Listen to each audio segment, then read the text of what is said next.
All right, so over the course of the past few weeks or so, I've gotten a bunch of requests to give my thoughts on a number of things Kendrick Lamar related. Some of it in good faith, and some of it, honestly, for the sake of a what about. I'm just going to keep it a buck. And the thing is, I already did those videos. But the other thing is, most of y'all weren't around when I did those videos. But instead of just saying the same thing I said 2 years ago, but with a new set of words like every politician you ever heard of, I decided to just smash the joints together like a menage a trois. And I'm not getting paid for this one because the first video I did back when I was so small that monetization wasn't a practical possibility in a short enough time frame for it to matter. So don't say I never gave you anything, you ungrateful bastards. That said, both of these videos are at least 2 and probably closer to like 3 years old at this point. And I mean, it should go without saying that my perspective has changed significantly since then. And if it hasn't, then I would be Drake. And we see how that's turned out for him. That being said, if I did, for whatever reason, decide to remake those videos today, I'd probably just repeat 90% of what I said 3 years ago, just like Biden. So yeah, there you have it. This is Lil Bill's Kendrick Lamar retrospective mashup, I guess. Whatever. Cut the video, Clarence. All right, so let me just say real quick for the sake of transparency that Kendrick Lamar is my second favorite rapper right after Nas and right before MC Scat Cat. Additionally, To Pimp a Butterfly is my favorite album of the whole last decade and is definitely in the conversation for my favorite rap album ever. And is a lock for at least the bottom 5 of my favorite albums ever. So be forewarned, the following assessment is probably definitely laced with at least a pinch of bias. That being said, am I definitely expert and not at all amateur critical opinion? To Pimp a Butterfly is probably the most important album of the last 20 years, and not just for rap music, but American culture in general. The one-part jazz band and then one-part G-Funk inspired production reminiscent of the days of cocaine and Cadillacs is the kind of music that I grew up with. And that's probably why I'm aging so prematurely now. You can practically hear Sly, Bootsy, Stevie, and George's sweaty funk juices dripping all over the album, and that alone sets it apart from the endless torrent of hi-hat hits and trap snares that pretty much define popular music these days. The bouncy psychedelic synths and bass lines is the kind of thing that would feel right at home playing anywhere from a black frat house party to the A-track of your Mac Daddy uncle's candy-painted 71 Seville with the Jerry Curl juice-stained headrest. But outside of all of that, Kendrick does something on this album that a lot of people have tried to but failed to because their fame, their fortune, and even their ego has fundamentally disconnected them from the community they're trying to speak for. What he does is he paints one of the clearest pictures of what living in America looks like for a black millennial, particularly for those of us who didn't learn what set tripping and flipping birds meant from TikTok. And for better or worse, it ain't that much different from what the old heads went through in their youth, and that should be received as an indictment on this country's efforts, or better yet, lack thereof, toward racial justice and reconciliation. The opening track, Wesley's Theory, bubbling up slowly with a loop sample of Boris Gardner's hit Every Is a Star, lets you know from the jump that this whole album is nothing less than a reclamation project of black power and pride, as the aforementioned sample song attempted to be back in '74, by making what was and still is a lingering reminder of how little this society really thinks of us as people into a term of empowerment, much like how some of y'all tried to do with thought. Y'all failed, by the way. But it's also a lament and a cautionary tale for blacks who actually do make their dreams a reality and come into the requisite fortune, whether suddenly or most likely through laborious trial and error, that with more money comes more problems. Specifically, the very real possibility of blowing it all. Kind of like Nancy Reagan at a 50s Oscar party. Still topical, folks. Institutionalized is the most straightforward track on the whole LP, but that doesn't make it any less meaningful than the plethora of double-edged swords that populate the rest of the album. I mean, the meaning is right there in the track name if you didn't know. And for somebody who's more than once on this channel talked about my love-hate relationship with how and where I grew up, this might be the most personally affecting track for me. Reason being, it reminds you that a change in scenery usually necessitates a departure from your attitude, behaviors, and even sometimes the company that defined who you once were, even if that sometimes is more easily said than done. Put simply, you can take the boy out the hood, but that don't take the taste of Black and Milds and purple Kool-Aid out of his mouth overnight. These walls, for example, is indicative of exactly the point I just made. According to Lyric Genius, These Walls narrates Kendrick's dark fantasy of piping his best friend's killer's girl, if for nothing else but revenge. And a quick nut, obviously. But ultimately it's a shallow victory and nut, which will likely facilitate a tragic defeat somewhere down the line.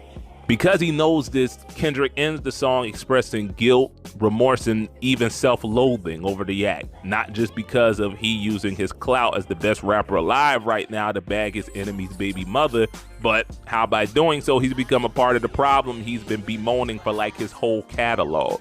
In an earlier video, I talked about how one of the reasons why the homicide rate among Black men is so high and is even the biggest killer of Black men of a certain age is because, for better or worse, we don't believe in settling our beef in courtrooms. 9 times out of 10, anytime you turn on the TV and you hear any of the Fox News ass clowns weeping and gnashing teeth over these mindless, murderous monkey men starting a gang war that threatens to deflower their porcelain-skinned princesses and flood their streets with reefer sticks and use syringes and even threatens to tear apart the very fabric of American society, it's probably nothing of the sort. And if it is, it's either over drugs that their most beloved politicians help traffic to our neighborhoods, or it's a nigga moment gone too far. And if you don't know what that is, then you've obviously never watched the Boondocks and thus are disqualified from watching this channel, let alone being my friend. My point is, because Black people, men especially, are conditioned to 1, keep the law as far away from their affairs as possible, and 2, never let another man check your manhood. When we beef with one another, worst case scenario, it devolves into the most ever escalatingly violent dick measuring contest imaginable that isn't the BME Pain Olympics. Do not Google that if you don't get the reference. You Googled it, didn't you? And thus the cycle of Black men killing Black men for absolutely no fucking reason perpetuates. Which leads me into probably my favorite track on the whole album, at least lyrically. The Blacker the Berry basically articulates everything I ever wanted to say to the sentient colostomy bags that are all lives matterers. He should have just complied. And the perpetually fragile whites who say, "No, we won't teach our kids to not be a bunch of self-centered, willfully uneducated dips like we and our parents are because CRT hurts my feelings." What? But more so to every fake woke hotep gangbanger, dope boy, and stick-up kid I knew and grew up with who tell me I'm brainwashed by the white man's religion and education, and that's why I can't appreciate the genius of Louis Farrakhan or Dr. Umar, who then turn right the F around and rob, steal, kill, and push Pablo's poison on the block they claim to love so much that they die for, even though that's literally the last thing anyone aside from other hood life half-wits wants for or from them.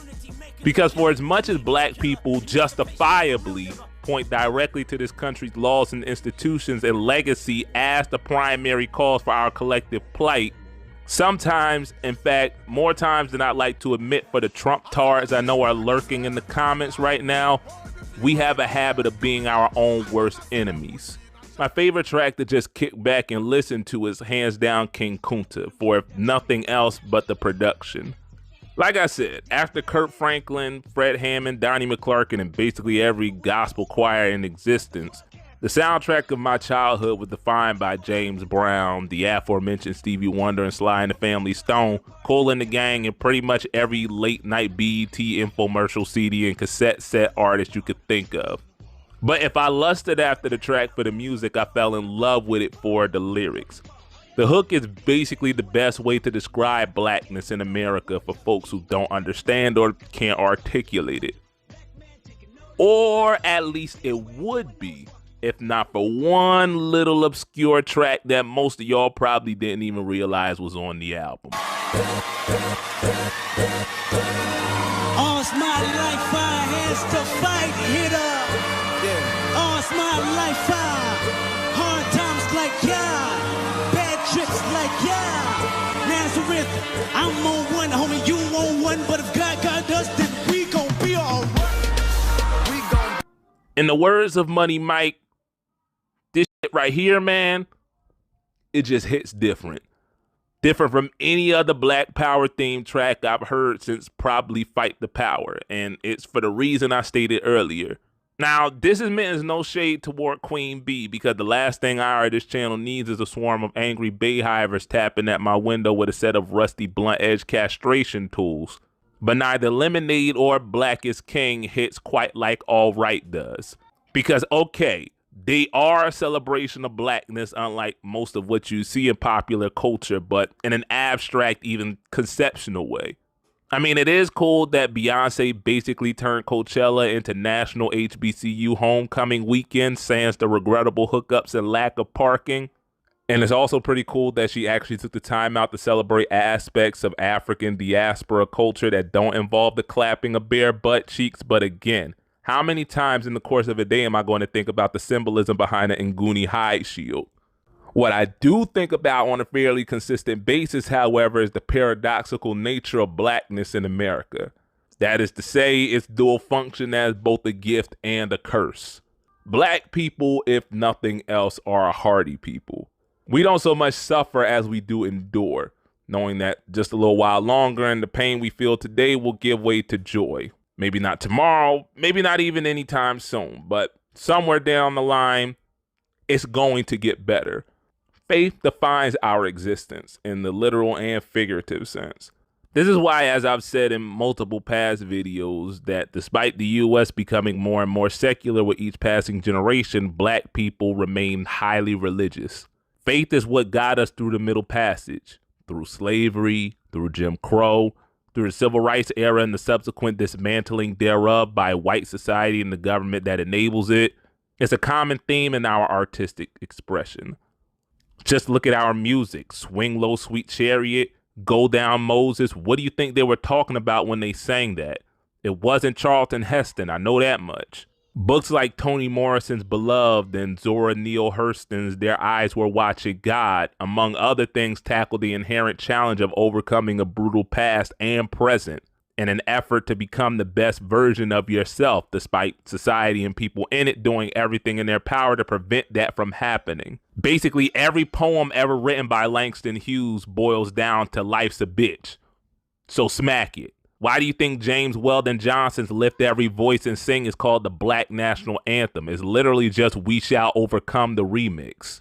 Being a Black pew baby, songs like Ride On King Jesus, Farther Along, and By When the Morning Comes were burned into my subconscious like cigarette butts on streetwalkers, and not just on Sunday, but every single day of the week. I did grow up Pentecostal after all. Preachers and preaching, for that matter, were different back then. I mean, the goofy one-liners were still there, but at least they had substance.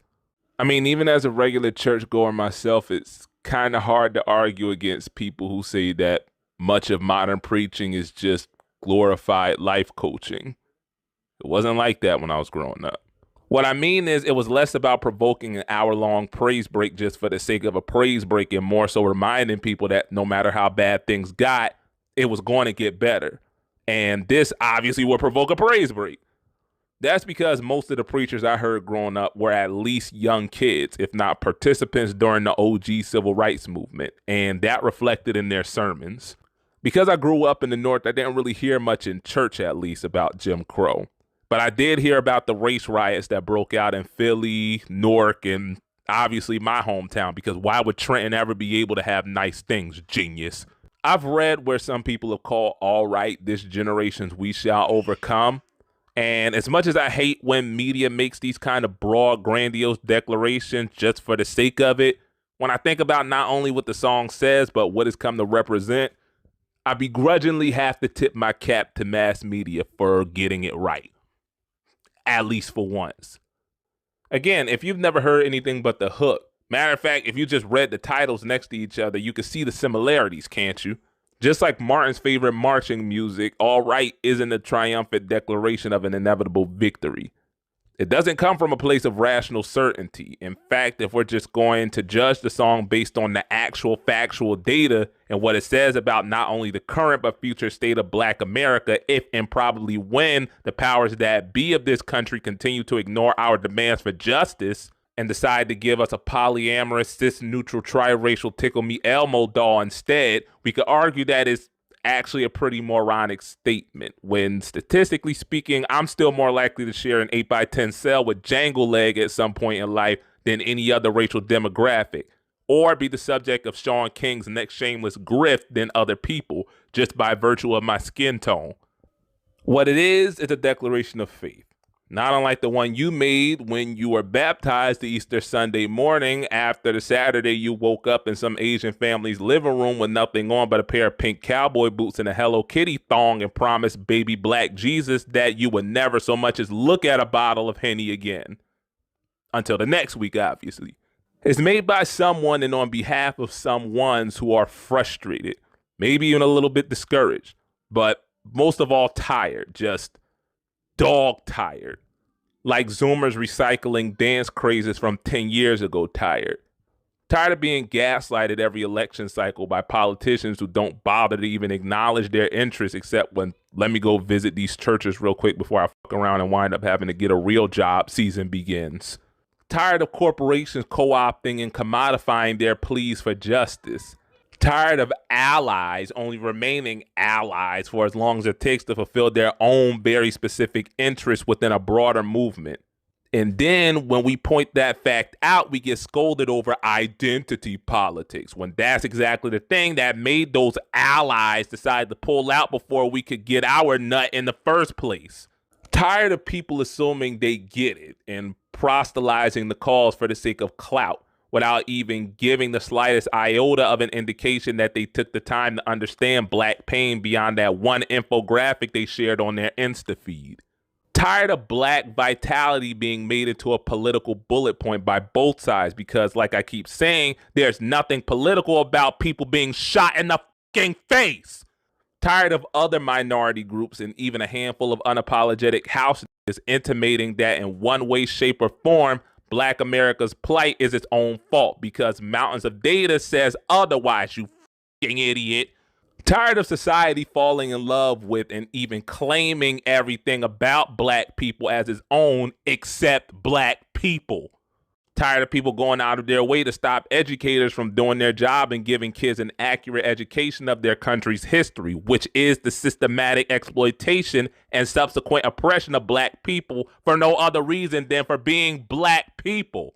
But then they want to bust a coronary over taking down statues and flags that glorify treasonous bigots because my heritage, yuck.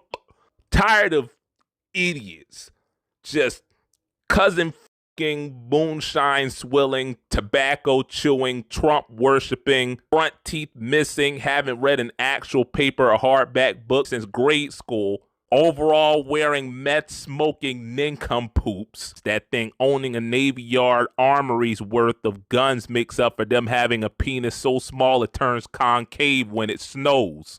Just tired of fighting, man. Constantly, perpetually, always fighting something or someone, if not literally just to live, then to do so with the same rights, privileges, and freedoms that other people get. That being said, though, if our ancestors, both living and long gone, had dwelled on that, then people like me wouldn't be here to tell their story. So we got to keep fighting. We got to keep pushing. Even if and though we don't want to, we have to. If not for ourselves, then at least for the next generation. When you're giving your best and your best still isn't good enough, the only thing that keeps you moving forward is hope. Hope that a change is just around the corner. Just one prayer, just one more protest, one more day away.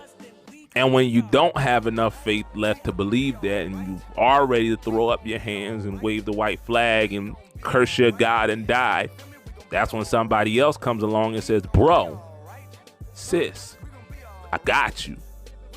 And even if you don't realize it, you got me too. And that's because God's got both of us. That's what being black in America means. Faith, family, and fighting the good fight, even if to the bitter end. Knowing that the same trauma that draws us together is what inspires us to press toward triumph. And that's why black folks believe come hell or high water, hoteps or cultural hijackers, we as individuals, and more importantly, perhaps as a people, we are going to be all right. All right, so before we get into the next John, let me remind y'all again that this was made like 3 years ago almost. And back then, I did not know just how lacking for nuanced internet discourse was. I'm sorry, some of us actually know what our friends look like in real life. Specifically, I want to make clear that it was never my intention to defend or justify Kodak Black's inclusion on the album. Matter of fact, almost immediately after the video was uploaded and I heard it played back for the first time, I made a pinned comment saying just that. So yeah, that's never changed. When I talk about Kodak's inclusion on the album in this video, I was talking about the artistic perspective, not necessarily the ethical one. Just like I said in that pinned comment I mentioned earlier, if it were up to me, I'd probably just let the nigga skirt his way somewhere else. But because he is on the album, I felt and I still feel like it's my job to understand why from an artistic perspective. And I mean, you can feel free to agree or disagree if you want to. I mean, that's the whole point of dialogue. But just keep that in mind before we start playing the morality cop game. All right. Let's get into it. It's very rare these days, like a James Harden box out rare, for me to get excited about new music. Bigly because most new music is just old music repurposed and recycled for a new audience. And by old music, I just mean the last 10 years or so worth of top 40 hits stripped of what little soul they had to begin with, then reheated, repurposed, and repackaged to be sold again the next day to the unsuspecting consumer. Kind of like the meat in Wendy's chili.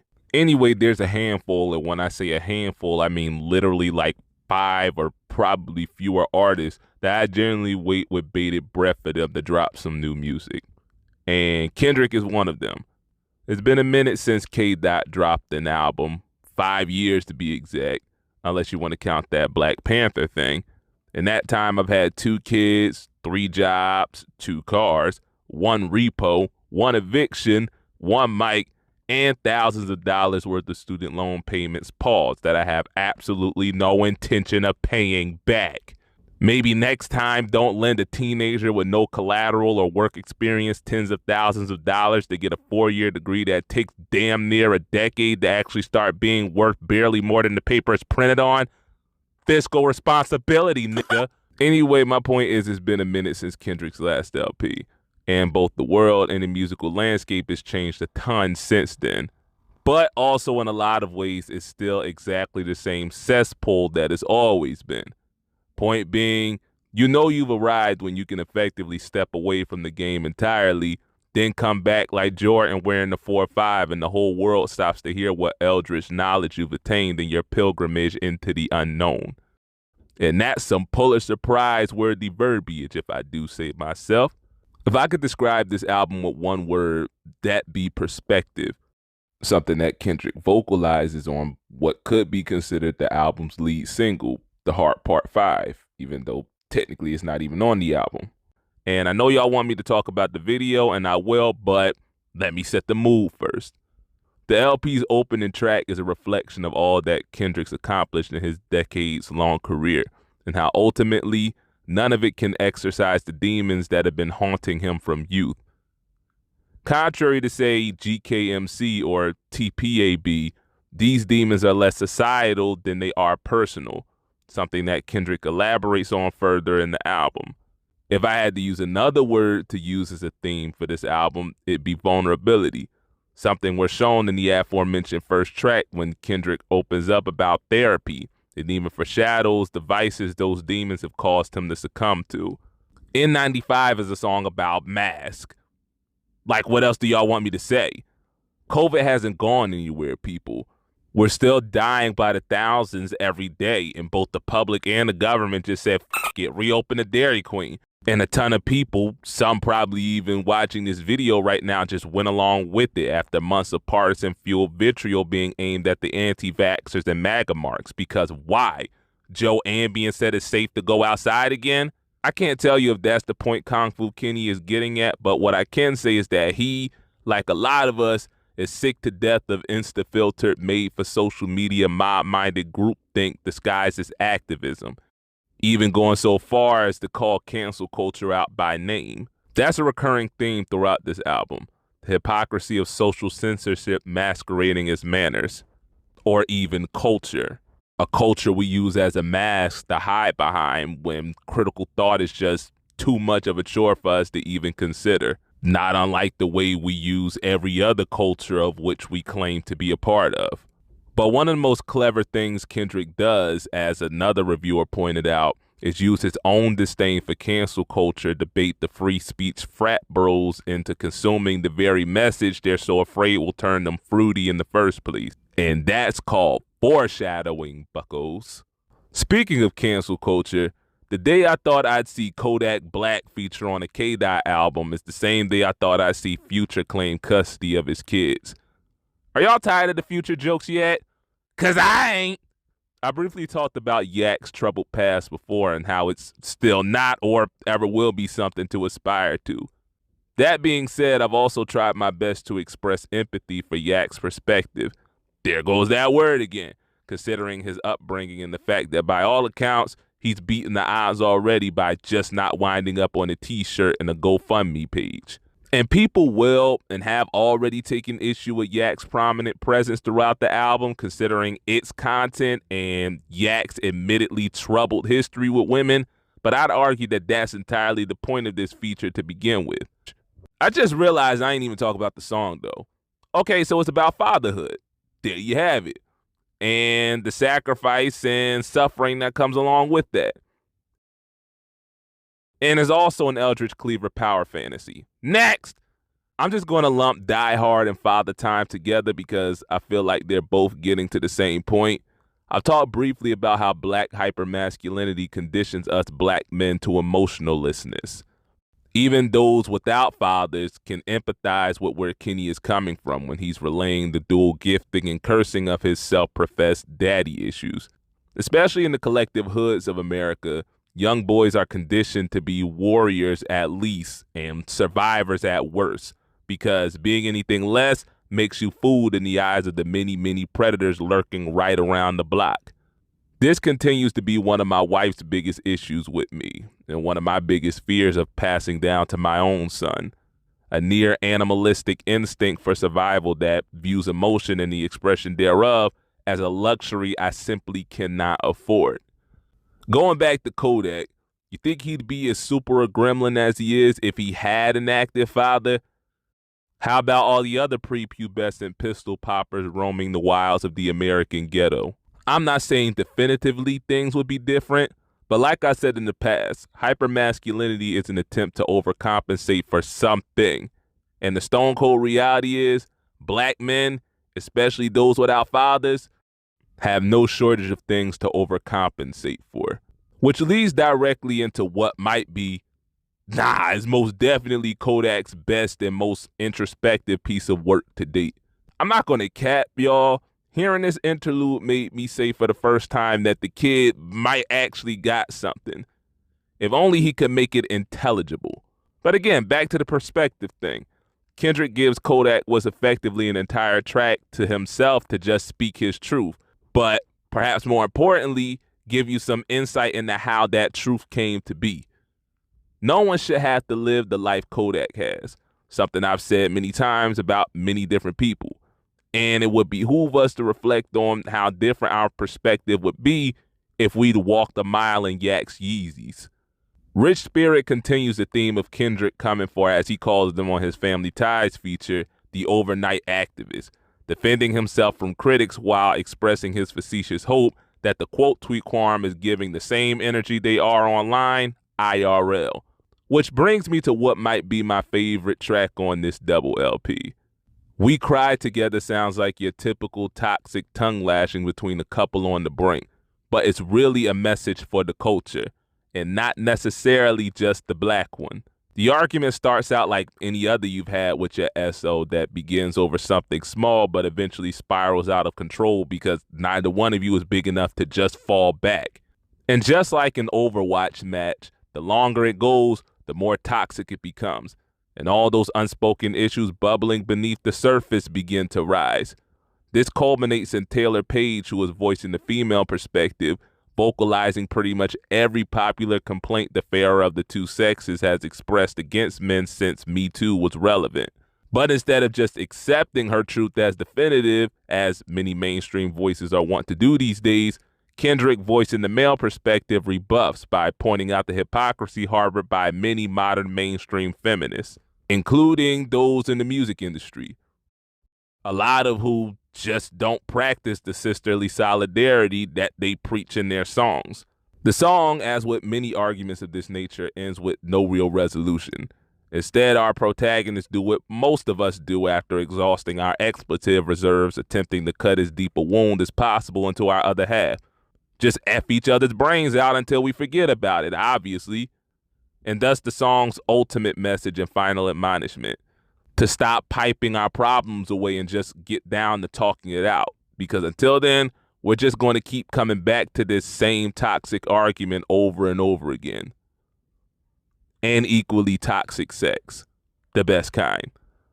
And Purple Hearts is Kenny and Ghostface's first time featured on the same track. So, I mean, there's really nothing more for me to say, except God is good. The second of the two LPs opens with Count Me Out. And just like I said about Institutionalized in the TPAB video, the crux of the song is right there in the title. Kendrick, as he also does in the next track, acknowledges his inability to live up to all the standards that have been made for him and just says F it, preferring to live up to his own bar instead of killing himself working toward a much less accomplished someone else's. Ultimately, he realizes that end of the day, very few of the people who hold your feet to the fire are willing to pull them away when your heels get too hot. Thus the futility in trying to please them, or even the culture anyway. There's some more foreshadowing for you. And thus The Crown, in which Kendrick vamps the words "I can't please everybody" as though convincing himself of his own mortality more than he is anyone else. Kendrick spent the bulk of his last LP embracing both his GOAT and mogul status, declaring himself Elohim of the rap game. By this point, Kendrick had arguably not only transcended genre, but medium altogether, to become, in his mind at least, a prophet. This is something Kendrick has vocalized multiple times in the past. Due in no small part to his religious upbringing, Kendrick always believed his calling was bigger than rap. And I mean, at this point, can you really call cap? But as he quotes Shakespeare's King Henry IV Part 2, heavy is the head that wears the crown. Except Kendrick precedes the word wears with chose, as though acknowledging that all the fortune, fame, and influence, and the accompanying pain, suffering, and responsibility is of his own will. If Kendrick is a prophet, he is one by choice and not by circumstance. That crown of thorns he wears on the album's cover may not be of his making, but it is of his own choosing. Kind of like this guy. Do I need to say the foreshadowing thing again? I'm going to skip analyzing Keem's Savior interlude because it pretty much serves the same purpose as Kodak's Rich interlude. But it is a nice little segue into the actual Savior track, which ties back to Crown and into the album's art. This is Kendrick's condemnation of our society's propensity for celebrity worship. By name dropping himself, Cole, Future, and LeBron, all considered icons in their own right, Kendrick is declaring in no uncertain terms that neither he, they, or any other athlete, rapper, or influencer is capable of extending salvation, or as we Christians call it, grace. If you ever have or get a chance to study the Old Testament prophets, you will see one overlapping purpose for them all. That is to turn God's people back to God. Now, I try as best as I can to avoid using this channel as a pulpit, but I personally feel like to truly appreciate not just this track, but Kendrick's entire body of work, you have to at least understand what he believes. Kendrick has never been shy about wearing his faith on his sleeve, much like Kanye, but not at all like Kanye. Not like Kanye at all. Again, he highlights the fallacy of placing faith in any mortal, regardless of their platform, by mocking the hypocrisy of anti-vax evangelicals who wound up getting the jab anyway, and even his own, after rethinking his vaccination status after being bedridden for 2 weeks, name-dropping Hotep Irving in the process. Again, satisfying beyond belief.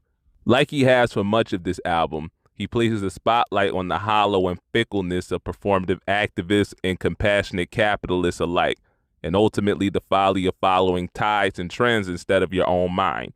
Or better yet, Kendrick's catalog is full of double meanings and open interpretations. The man knows how to get his point across while still keeping most of his cards close to the chest. But back to that album cover. I know a lot of reactor Christians are going to clutch their crucifixes over the crown of thorns motif, but like I said earlier, if you've been to even one Easter Sunday service, then you know the crown is symbolic of suffering and sacrifice, which Kendrick believes is exactly what he's experiencing. Kendrick has done this before when in Halloween of 2014, he dressed up like Christ to the chagrin of many, but his response when asked why he did it illuminates one of the messages this cover art is relaying. According to Kenny, Jesus, who according to us Christians was the only perfect man, is the only man worth aspiring to be anyway. So if he's going to emulate somebody, it might as well be him, right? As Christians, we're taught from near birth to follow Jesus as best we possibly can. But too often we do so in the most shallowest of senses, many times even using God as a proxy for self-worship, something I've talked about in this video. Especially in the post-prosperity era of Christendom, saints are not conditioned to suffer, much less sacrifice, especially when there's nothing to gain from it but the satisfaction of helping someone else. And this is why the institutional church, according to Dr. King at least, is lost, if not all, then at least the bulk of its relevance, at least to the unchurched. You know, the main people we're supposed to be trying to help anyway. Don't believe me? How many sermons have you heard and books you've read or CCM songs you've sang that preach the virtues of selfless sacrifice? Not to the rhinestone-studded televangelist, not to your local church, not even to God himself, but to your fellow man. Exactly. I told a friend that this cover was given strong The Cross and the Lynching Tree vibes. If you don't know, that's a book written by Black theology pioneer James Cone that parallels the suffering endured by Christ with what was endured by black folks until today, basically. And in the same way Christ triumphed over the cross, turning it from a symbol of fear to one of hope, black people have triumphed over the lynching tree. This ain't how you celebrate that, though. But the point is, Christ still had to suffer before he could triumph. And in the process, as the Bible says, gave us new life. Now, you can choose to agree or disagree with all that I've said, but again, you can't really get the meaning of the artwork without understanding Kendrick's beliefs. Kendrick's choice to be a father, and yes, it is a choice, comes with inherent sacrifice and suffering, in no small part due to his need to confront and exercise his personal demons in order to be the father he wants to be, and thus break the curse that was passed to him through his father. In the same way, Jesus broke the curse of sin at Calvary. But perhaps Kendrick is even mocking his own stand base's worship of him as a God by again pointing them back to who he considers to be his God. Speaking of, so I've been pretty open about my faith for the life of this channel, but what y'all don't know is that I'm not only a Christian, but I'm actually an ordained minister. And I actually have been for some years now. Yeah, this is why every catechism needs a background check. I bring that up because even today I struggle rectifying my personal feelings on homo and transsexuality with what I was always taught growing up. Because here's the thing, I know what the Bible says. And believe me, I've tried over, under, sideways, and down to exegete around it. And I've never been able to do so in a way that completely refutes my childhood doctrine. That being said, I've known people who wanted and genuinely tried, like prayed, fasted, damn near did everything short of lobotomize themselves to change who they were. And it never happened for them. And it killed them. Some more literally than others. There's no scripture or sermon or passage or preacher out there that can convince me that the same God that created you in his own image, allegedly, rather you take your own life than to love the same sex. Somebody please make that make sense for me. Point being, I've just stopped preaching about homo and transsexuality altogether, unless it's against their corresponding phobias. And I've honestly gotten to the point where I physically cringe when hearing my peers and some of my elders preach about it. I say that to say I've come a long way from the F word being a regular part of my vocabulary, but I'm still not where a lot of y'all want me to be. That is to say, more advocate than ally. I say that because I've seen reviews of Auntie Diaries, a frankly groundbreaking, if not long overdue message to the culture of not merely tolerating, but embracing and loving our transgendered brothers and sisters, calling Kendrick on the carpet for misgendering his transsexual uncle and cousin. And see, when I say missing the forest for the trees, this shit right here is exactly what I'm talking about. For some pronouns, nigga? Like, are you serious about that? I say that because I really want the best for y'all. And I really do want to see y'all win. But I'm not going to cap. Some of y'all make me feel like I'm trying to mop up the ocean. I'm not going to lie. Some of y'all be having me on eggshells. And it's not because of cancellation or whatever, because I genuinely don't care about that. But it's because I'm really trying my best not to hurt you. But I also realize that I'm going to make some mistakes. This is decades worth of miseducation I'm teaching myself to unlearn. Around people who tell me I'm wrong for even trying to boot. Am I where I want to be? No. Am I where I should be? Probably not. But I will say this much, that I'm trying my damnedest to get there. And that's got to count for something, does it not?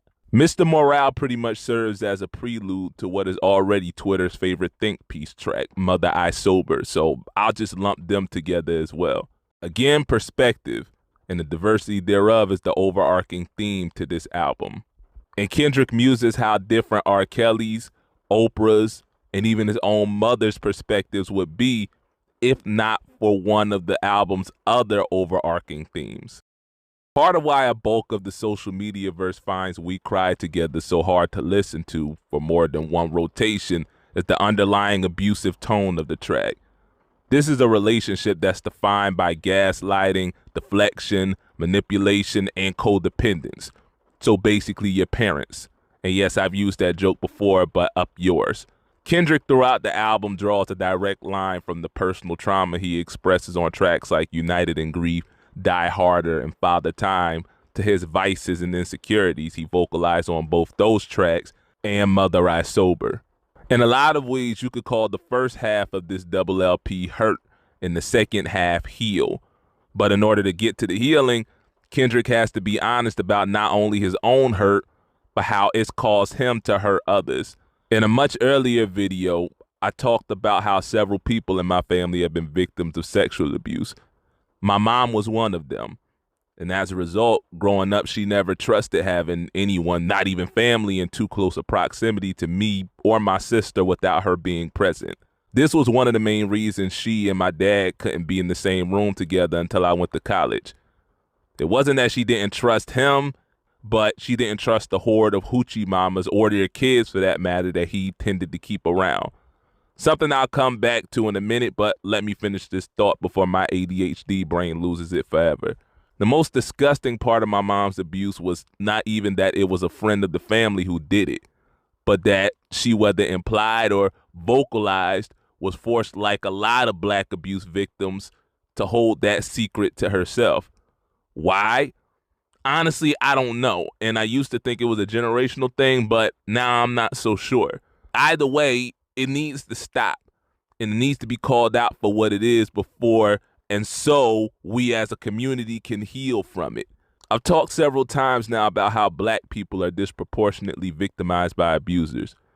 Why are we protecting them?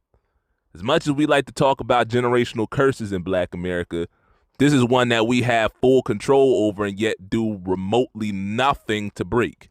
Instead, we deflect through victim blaming. Fast, grown, mannish, fruity, sensitive. These are all terms I've heard and still hear being applied to kids. Literal kids being violated by people who have little to no excuse for not knowing better. And here's where the album's cognitive dissonance kicks in. Kodak's heavy presence on the album is sure to, matter of fact, has already stirred up more controversy than this year's MVP voting. And I get why, in both cases. And as candidly as Kendrick speaks about empathizing with his mother's pain, why would he give a convicted abuser such a prominent platform? What do we make about the implication that Kel's vices are due, if not entirely, then mostly to his own victimization? The part of healing that most people don't want to do, and the reason why so many stay wounded, is forgiveness. That's what my mother taught me, at least. That's how she healed after my dad cheated on her while she was pregnant with me. Remember how I said I have a complicated stance on abortion? Well, that and a bunch of other things that she'd be pissed about me telling y'all, if she isn't already, hopefully she don't watch this video, nearly led to her aborting me. But one of the main reasons she didn't was because she healed from her trauma by forgiving my dad for his trash treatment of her. And when I say forgive, no, I don't mean take back, because she kicked him to the curb faster than a trash can on a snow day. If you're from the burbs, I don't expect you to understand. I say that to say, given the album's themes, Kodak's inclusion actually makes a ton of sense. To give him a chance to atone, us a chance to forgive, and all of us a chance to heal. But perhaps most importantly, as a reminder of the monstrosity that's lurking within us all. My dad, for as long as I've been alive at least, has been a serial womanizer. The man is literally incapable of monogamy for reasons that are not entirely his fault, but again, at this point, he should know better. And that's why I've avoided relationships like the plague until I met my wife. In my own twisted way, I always felt like it was more honorable to eschew commitment from the jump than to play hide the lock code with a potential lessor. Well, at least until the shoe was on the other foot. And I had the audacity to expect the same kind of monogamy I was saving for someone special from literally anybody I dealt with. And then I realized my worst fear was in fact coming to pass. I was so obsessed with not becoming my father that I was becoming my own kind of monster. In the same way, Kendrick reveals that he's been covering his trauma and insecurities with affairs with other women. Something he's been alluding to over the course of this album, but here he just lays it all out on the carpet for the world to see. And as a junkie does when confronted, he denies his addiction while continuing to wallow in it. And the most harrowing part of it all is that the one person doing the most to help him heal is the one person he's victimized more than any other through his actions and refusal to fix it. And thus the cycle continues of black people victimizing black people because we refuse to acknowledge the sickness. The same sickness the colonizer gave us, but we refuse to medicate.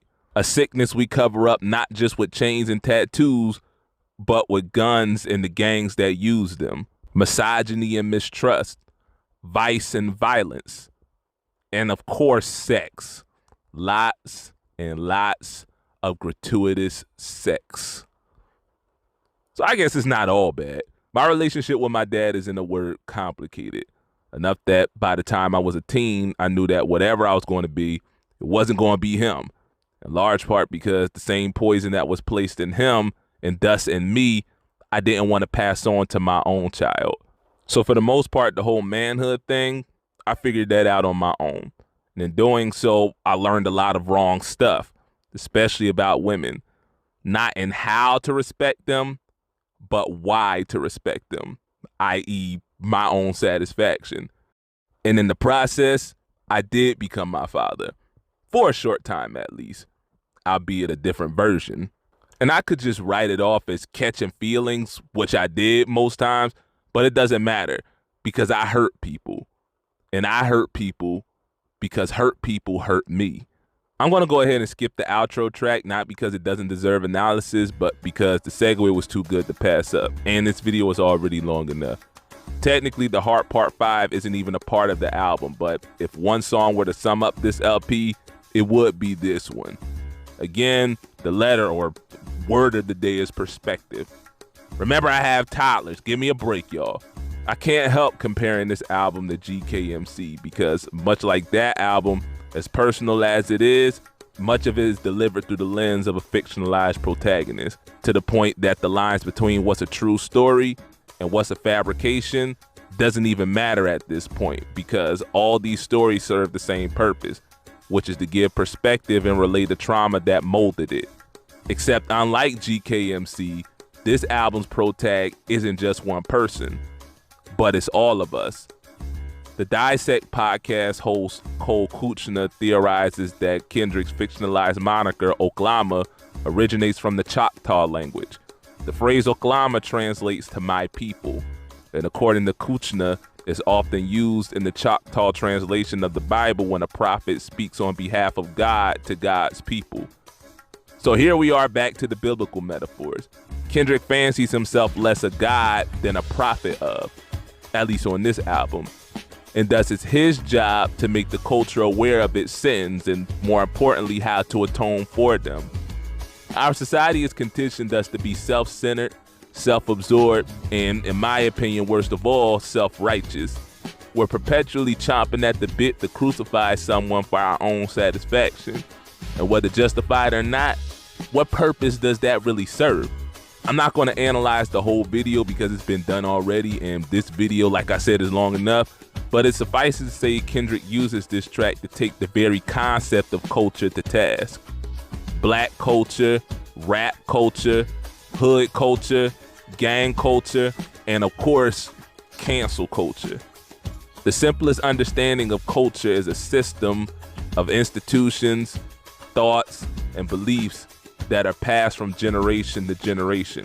Going back to what I said about Auntie Diaries, I grew up in a homophobic and even misogynistic culture, and I didn't know why I believed what I believed, except that somebody taught me to think that way and just never questioned it. Until personal experience and the perspective of others forced me to change my own. But unfortunately, too many of us don't even get that far. Instead, we rely on culture to dictate our thoughts, feelings, and actions. And when that culture is challenged by an outside or at least differing perspective, we attack it in defense of the culture, upon which we projected our sense of self and thus our value system. Point being, if you lack the capacity to change your perspective or at least empathize with another, then that perspective is not yours but the culture, and that's a problem. This is why we hurt people, even when unintentionally, and even when well-intentioned. We're letting the culture speak through us, and instead of acknowledging the toxic elements of that culture, we wave it off, or worse yet, ignore it for the sake of our own interests, and thus create even more pain and division. The ever-expanding echo chamber that is social media has created within us an aversion to any and all perspectives that aren't our own. And thus we don't heal so much as we cover our own wounds by wounding someone else. And thus the defining bar of this track, and in my opinion again, the whole LP, in a land where hurt people hurt more people, fuck calling it culture.